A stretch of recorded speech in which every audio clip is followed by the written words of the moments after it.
बिस्मिल्लाहिर्रहमानिर्रहीम। Dear student, अस्सलाम वालेकुम। सेकंड ईयर बायोलॉजी में आज हम lecture number 52 chapter number 21 development and ageing में हम टॉपिक पढ़ेंगे early embryonic development and blastocyst formation. और यही जो सारी स्टेजेस है इसमें हम इसको ह्यूमंस में एक्सप्लेन करेंगे। लेकिन अपने टॉपिक की तरफ आने से पहले जो एम्ब्रियोलॉजिकल स्टेजेस है और एम्ब्रियोलॉजी है उसमें थोड़ा सा उसको समझते हैं। तो एम्ब्रियोनिक डेवलपमेंट क्या चीज़ है?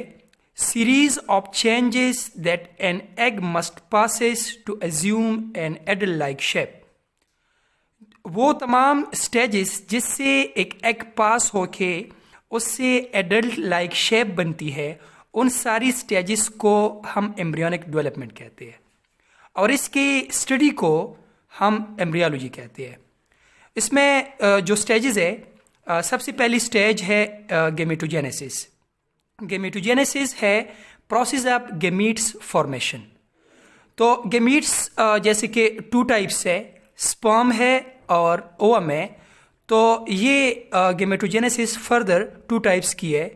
एक है स्पर्मेटोजेनेसिस जिसमें स्पर्म्स बनते हैं और दूसरी टाइप है ओजेनेसिस जिसमें ओवम यानी फीमेल गेमीट्स इसमें बनते हैं। सेकंड टाइप पे सेकंड स्टेज है फर्टिलाइजेशन।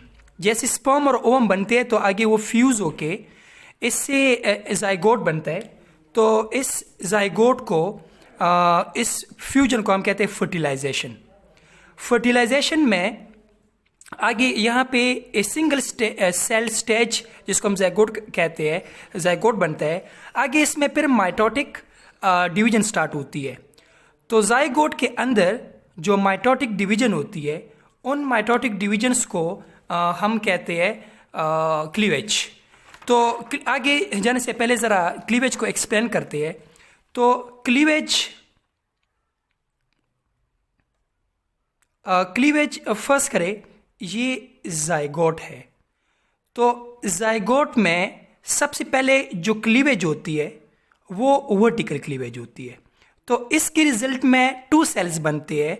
तो जो सेल्स जाइगोट में एज रिजल्ट ऑफ माइटोसिस बनते हैं उसको हम ब्लास्टोमेयर्स कहते हैं। आगे ये वर्टिकल क्लीवेज है। फिर इसमें सेकंड क्लीवेज भी वर्टिकल होगी और पहले वाले क्लीवेज की एट राइट एंगल होगी और इसके रिजल्ट में 4 ब्लास्टोमेयर्स बनेंगे। फिर आगे से इसमें थर्ड क्लीवेज होती है। थर्ड क्लीवेज ये ट्रांसवर्स होगी और पहले 2 क्लीवेज इसके ये एट राइट एंगल होगी। तो इसमें 2 ब्लास्टोमेयर्स बने, इसमें 4 ब्लास्टोमेयर्स बने, ये 4, और इसमें 8 ब्लास्टोमेयर्स बनेंगे। ठीक है। आगे फिर नेक्स्ट क्लीवेज है ये पेरिक्लाइनल होगी। पेरिक्लाइनल का मतलब है कि it will goes parallel to the surface और ये पहले वाले सारे क्लीवेजेस की एट राइट एंगल होगी। और दूसरी बात यह कि इसमें ये सारे सेल्स डिवाइड होंगे तो इस तरह 16 सेल्स बनेंगे। तो आगे फिर जो क्लीवेजेस है वो इरेगुलर होंगे और इसके रिजल्ट में एक सॉलिड मैस ऑफ सेल बनेगा जिसको हम मोरोला कहते हैं और इस प्रोसेस को हम मोरोलेशन कहते हैं। फिर इस मोरोला में रीअरेंजमेंट ऑफ सेल्स होती है और इस रीअरेंजमेंट ऑफ सेल्स से इसमें 3 जर्म लेयर्स बनती है जिसको हम एक्टोडर्म, मेसोडर्म और एंडोडर्म कहते हैं। और इस स्ट्रक्चर को हम गैस्ट्रोला कहते हैं और इस प्रोसेस को गैस्ट्रुलेशन कहती है। फिर एक्टोडर्म से अपने ऑर्गन्स और ऑर्गन सिस्टम बनेंगे, मेसोडर्म से अगले और ऑर्गन्स बनेंगे और एंडोडर्म से मज़ीद ऑर्गन्स बनेंगे। वो फिर आगे हम इस ह्यूमन डेवलपमेंट में एक्सप्लेन करेंगे। तो इसमें जब नर्वस सिस्टम बनता है तो इसको हम कहते हैं न्यूरोलेशन और उस स्टेज को हम न्यूरोला कहेंगे। और जितने ऑर्गन्स फॉर्मेशन का जो स्टेप है इसको हम कहते हैं ऑर्गेनोजेनेसिस। और जब सारे ऑर्गन्स कंप्लीट हो जाते हैं तो फिर आगे सिर्फ ग्रोथ होगी। और ग्रोथ क्या चीज़ है? Irreversible increase in the size. तो ये सारी स्टेजेस ये एम्ब्रियोनिक डेवलपमेंट का हिस्सा होती है, और ये सारे एनिमल्स में एक ही तरह का है, थोड़ी बहुत चेंजेस होगी, बाकी पैटर्न एक जैसा होता है। अब टॉपिक की तरफ आते हैं। इसमें जो हमारा टॉपिक है early embryonic development and blastocyst formation है। प्रोसेस में ये मैंने लिया है, ये ह्यूमन फीमेल रिप्रोडक्टिव सिस्टम है, ये बर्थ कैनाल है, ये सर्विक्स है, ये यूट्रस है, और ये यूट्रस के इनर लाइनिंग है जिसको हम एंडोमेट्रियम कहते हैं। बाकी डिटेल स्ट्रक्चर जब हम रिप्रोडक्टिव सिस्टम में फीमेल रिप्रोडक्टिव सिस्टम लेंगे तो उसमें हम पढ़ेंगे। ये ओविडक्ट है या फेलोपियन ट्यूब हम इसको कहते हैं, ये फेलोपियन फनल है, और इसके साथ ये लिगामेंट के जरिए ये अटैच्ड है ओवरी। यहाँ पर भी एक साइड पर भी ओवरी है, दूसरी साइड पर दूसरी ओवरी है। स्टेजेस में सबसे पहली स्टेज ये इमेच्योर ओवा है। इमेच्योर ओवा ये एम्ब्रियोज में फीमेल का जो एम्ब्रियो होता है इसमें पहले से डिटरमिन्ड होते हैं कि एक फीमेल में उसके लाइफ में कितने ओवम बनेंगे, तो ये ऑलरेडी सी एम्ब्रियोनिक स्टेज में डिटरमिन्ड होता है। आफ्टर बर्थ और फिर बर्थ के 12 to 14 ईयर्स बाद जब सेक्सुअल मैच्योरिटी हो जाती है तो इसमें जो फॉलिकल स्टिमुलेटिंग हार्मोन है जो कि पिट्यूटरी ग्लैंड के एंटीरियर लोब से सेक्रेट होता है, ये उन हर मंथ में जो मंथली साइकिल होता है उसमें हर मंथ में एक ये फॉलिकल के अंदर इंक्लोज्ड होते हैं, तो एक फॉलिकल को डेवलप करवाता है। तो ये जो फॉलिकल डेवलपमेंट है ये FSH hormone, follicle stimulating hormone, ये कंट्रोल करता है। तो जब ये डेवलप होगा तो इसको हम कहेंगे ग्राफियन फॉलिकल। ये जो इमेच्योर ओवम है ये प्राइमरी ओसाइट इसको हम कहते हैं, और ये प्रोफेज 1 में ये सस्पेंडेड होते हैं। आगे यहाँ पर LH हार्मोन आते हैं, ल्यूटेनाइजिंग हार्मोन। ये हार्मोन भी पिट्यूटरी ग्लैंड के एंटीरियर लोब से सिक्रीट होता है। ये इस ग्राफियन फॉलिकल पे एक्ट करके यहाँ से ओवम को डिस्चार्ज करवाता है। जो पीछे खाली स्ट्रक्चर रह गया इसको हम कार्पस ल्यूटियम कहते हैं, जो कि प्रोजेस्टेरॉन को फिर आगे से इसका सोर्स होता है और प्रेगनेंसी के मेंटेनेंस में अपना रोल प्ले करेगा अगर ये एग फर्टिलाइज होता है। ये जो एग ओव्यूलेट हो गया ये सेकेंडरी ओसाइट की शक्ल में होता है। इसमें जो मियोसिस 2 है ये मेटाफेज 2 के स्टेज पर ये सस्पेंडेड होती है। यहाँ पर एग के इर्द जो मेम्ब्रेन है, जैसा कि हर सेल के इर्द मेम्ब्रेन होती है, ये प्लाज्मा मेम्ब्रेन है। इसके आउटर साइड पर ये जोना पिलोसिडा है। जोना पिलोसिडा को हम वाइटेलाइन मेम्ब्रेन भी कहते हैं, और इसके बाहर की तरफ एक और लेयर होती है जिसको हम कोरोना रेडिएटा कहते हैं। फेलोपियन ट्यूब या ओविडक्ट के अपर पार्ट में यहाँ पर फर्टिलाइजेशन होगी। तो यहाँ पर आप देख सकते हैं कि काफ़ी सारे स्पर्मेटोजोआ यहाँ पे आए हैं, लेकिन एक स्पर्मेटोजोम जो स्पर्मेटोजोम है या स्पर्म है वो पेनेट्रेट करके एग के अंदर आएगा, यानी सेकेंडरी ओसाइट के अंदर आएगा। अच्छा, यहाँ पर पहला जो स्टेप होता है, स्पर्म के 4 पार्ट्स होते हैं। पहला वाला पार्ट है एक्रोसोम, सेकंड वाला पार्ट है नेक, फिर उसके बाद है मिडल पीस, और फिर उसके बाद टेल होती है।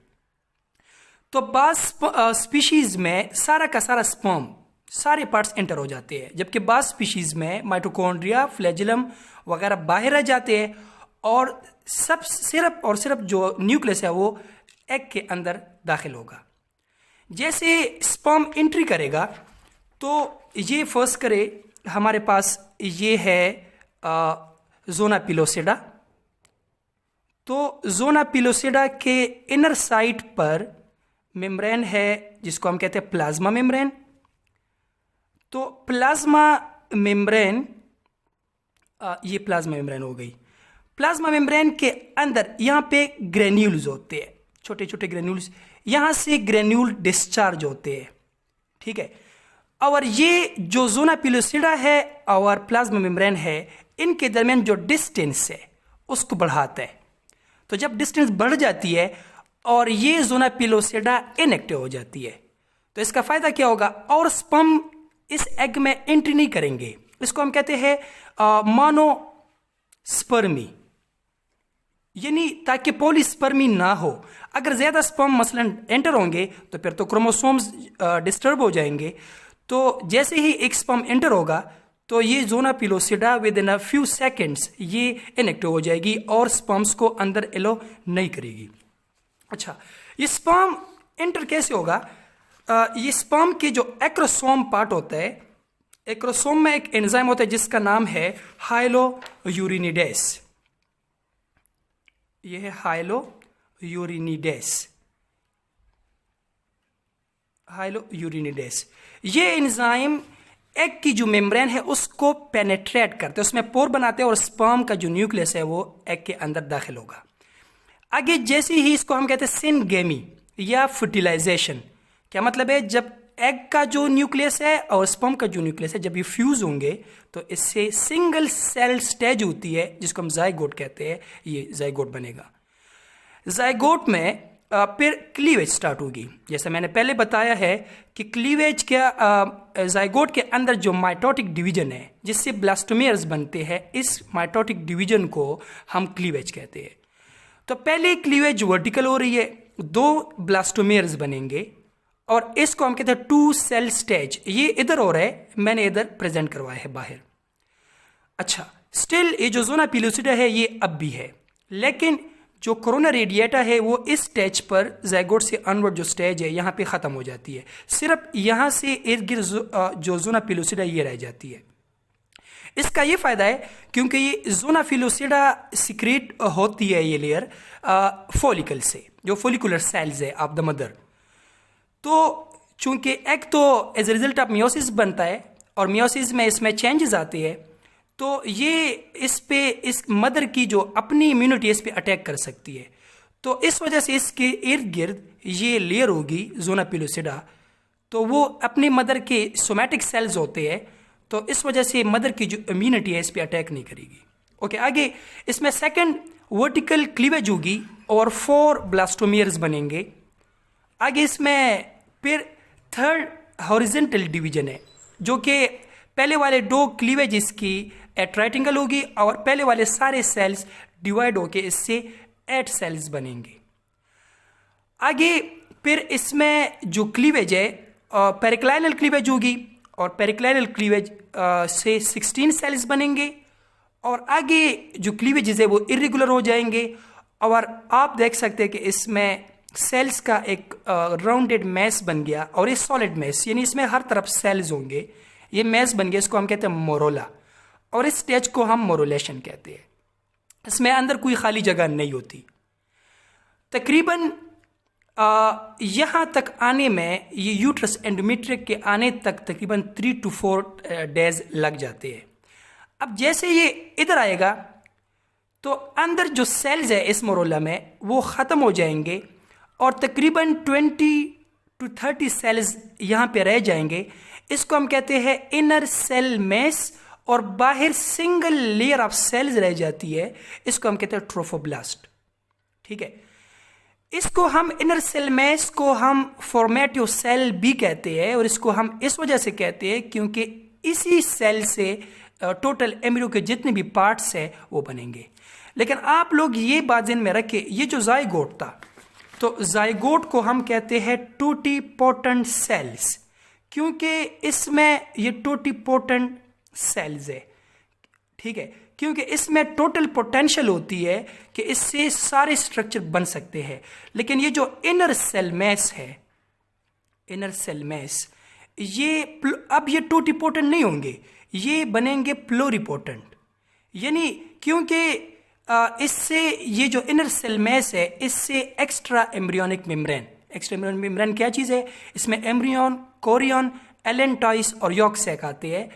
तो ये एम्ब्रियो के इर्द गिर्द 3 मेम्ब्रेन्स होती है, फ्यूटल मेम्ब्रेन हम इसको कहते हैं। तो जिन एनिमल्स में ये होंगे, इसमें रेप्टाइल्स आते हैं, बर्ड्स आते हैं और मेमल्स आते हैं, इसको हम कहते हैं एमनियोटिक मेमल।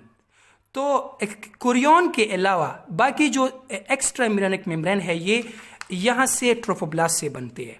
ठीक है, तो ये जो ट्रोफोब्लास्ट है ये इनर सेल में से नहीं बन सकता, इस वजह से अब ये टोटिपोटेंट नहीं रहे, ये सिर्फ प्लूरिपोटेंट सेल्स होंगे। ये 20 to 30 सेल्स होते हैं और एम्ब्रियो के सारे ऑर्गन यहाँ से बनते हैं। अच्छा, तो ये यहाँ पे सस्पेंडेड पोजीशन में है। अब ये जो ट्रोफोब्लास्ट है, इनर सेल मेस के करीब जो ट्रोफोब्लास्ट है, इससे विलाई लाइक प्रोसेसेस यहाँ पे आप लोग देख सकते हैं। अब मैं आता हूँ ब्लास्टोसिस्ट की तरफ।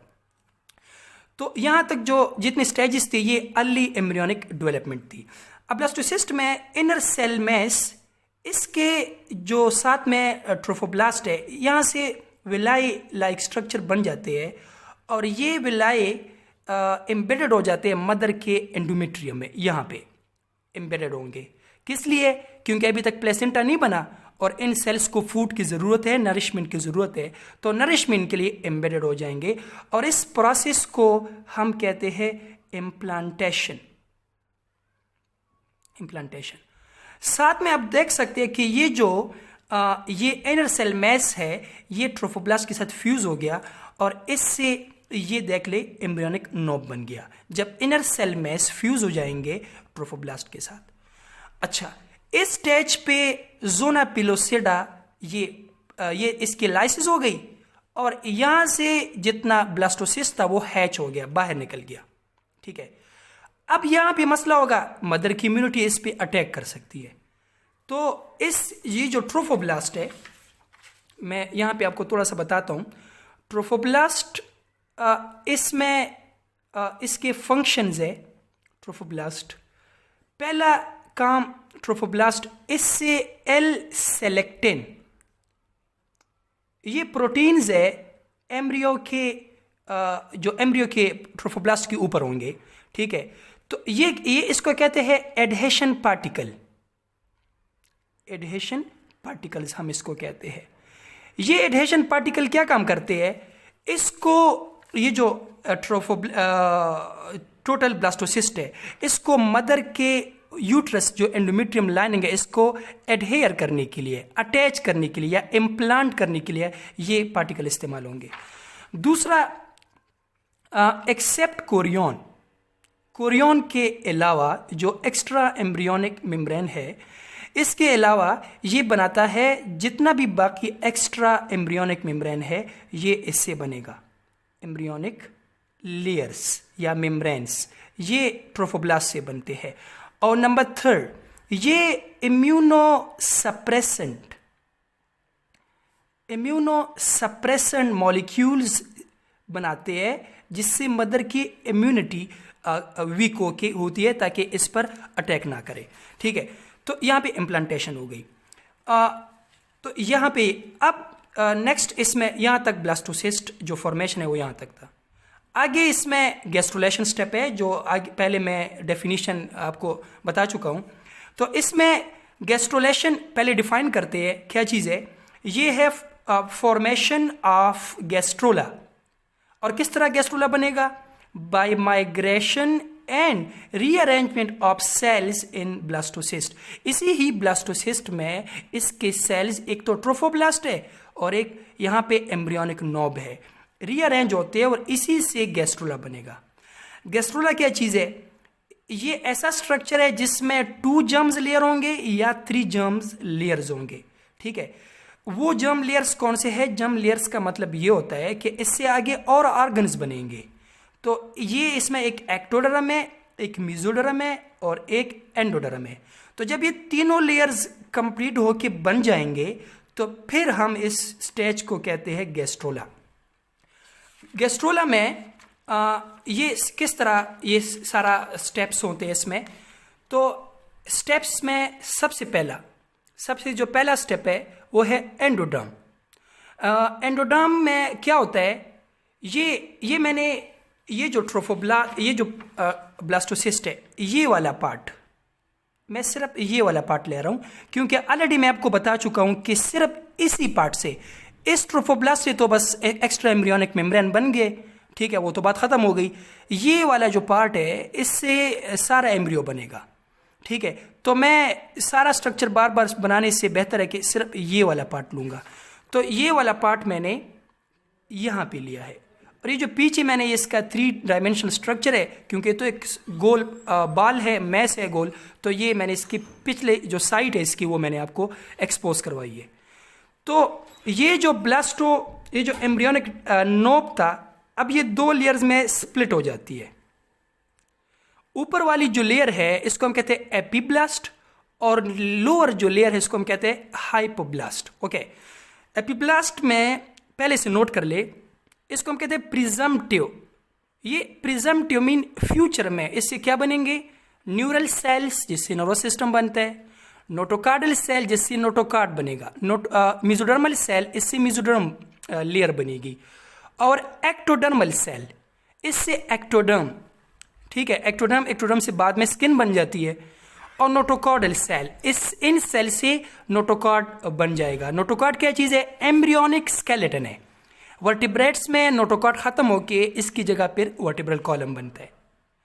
और जो हाइपोब्लास्ट है ये प्रिजम्पटिव एंडोडर्म है, यानी फ्यूचर में से एंडोडर्म बनेगी लेयर। ओके, सबसे पहले यानी अब एपीब्लास्ट में 4 टाइप्स ऑफ सेल्स हो गए, neural cells, mesodermal cells, ectodermal cells और नोटोकॉर्डल सेल्स। अब पहली बात, अब आ जाए प्रिमिटिव स्ट्रीक। अब ये एपीब्लास्ट है और ये हाइपोब्लास्ट है। एपीब्लास्ट में जो मेसोडर्मल सेल्स है और नोटोकॉर्डल सेल्स है, सिर्फ और सिर्फ ये जो मेसोडर्मल सेल्स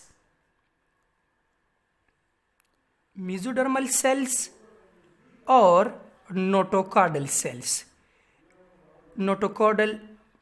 सेल्स ये दरमियान में माइग्रेट करेंगे और दरमियान में एक लाइन की सूरत में इस तरह लाइन की सूरत में अरेंज हो जाएंगे, एक लाइन बनती है दरमियान में, ठीक है। ये तो बिल्कुल सीधा एम्ब्रियो है, ये इसकी एंटीरियर साइड है जहां से हेड बनेगा, और ये इसकी पोस्टीरियर साइड है, ठीक है।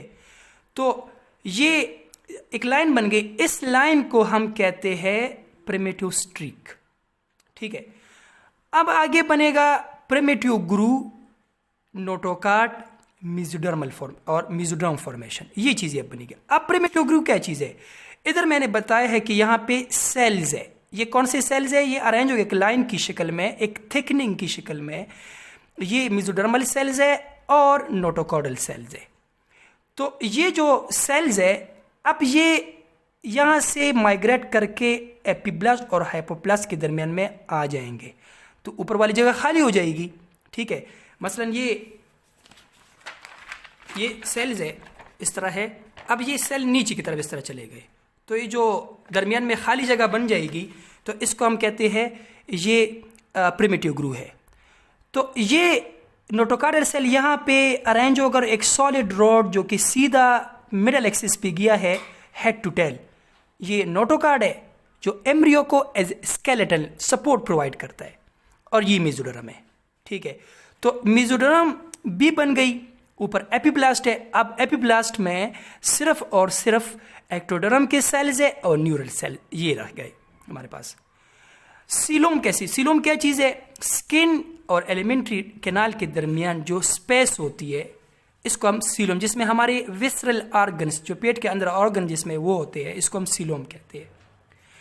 तो ये जो मेसोडर्म है अब ये 2 लेयर में डिवाइड हो जाएगी, जो एक्टोडर्म की तरफ जाती है या एपीब्लास्ट की तरफ जाती है इसको हम कहते हैं पेराइटल लेयर, और जो एंडोडर्म की तरफ आती है इसको हम कहते हैं विसरल लेयर, और इसके दरमियान में जो खाली जगह रह गई जो बन गई है इसको हम सीलोम कहते हैं। तो अब आप देख सकते हैं कि इसमें एंडोडर्म भी बनी, मेसोडर्म भी बनी और एक्टोडर्म, लेकिन एक्टोडर्म में अभी 2 किस्म के सेल्स रहते हैं, न्यूरल सेल्स है और कौन से है, एक्टोडर्मल सेल्स है, ये रह गए। तो अब तीनों लेयर बन गए, तो अब हम इसको कहते हैं गैस्ट्रोला, ठीक है, और इस स्टेज को हम गैस्ट्रोलेशन कहते हैं। थोड़ा ये अपने साथ नोट कर ले, एक्टोडर्म फ्यूचर में इससे स्किन बनती है और नर्वस सिस्टम बनता है। नर्वस सिस्टम के बनने को हम न्यूरोलेशन कहते हैं, वो अगले लेक्चर में हम डिस्कस करेंगे। और मेसोडर्म से skeletal muscles, smooth muscles, blood vessels, bones, cartilage, endocrine glands, kidney, cardiac muscles, urinogenital organs और सिस्टम, जिसमें रिप्रोडक्टिव सिस्टम भी आता है और एक्सक्रीटरी सिस्टम भी आता है, और जॉइंट्स वगैरह सारी चीज़ यहाँ से बनती है। और एंडोडर्म से colon, stomach, intestine, lungs, liver और पेंक्रियाज बनते हैं। तो यहाँ तक हमारा जो 3 स्टेप्स इस लेक्चर में हमने पढ़ लिए है। तो वंस अगेन इसको मैं रिपीट करवाता हूँ। इसमें मैंने अर्ली एम्ब्रियोनिक डेवलपमेंट, ब्लास्टोसिस्ट और गैस्ट्रुलेशन इसमें हमने पढ़ लिया है। Thank you.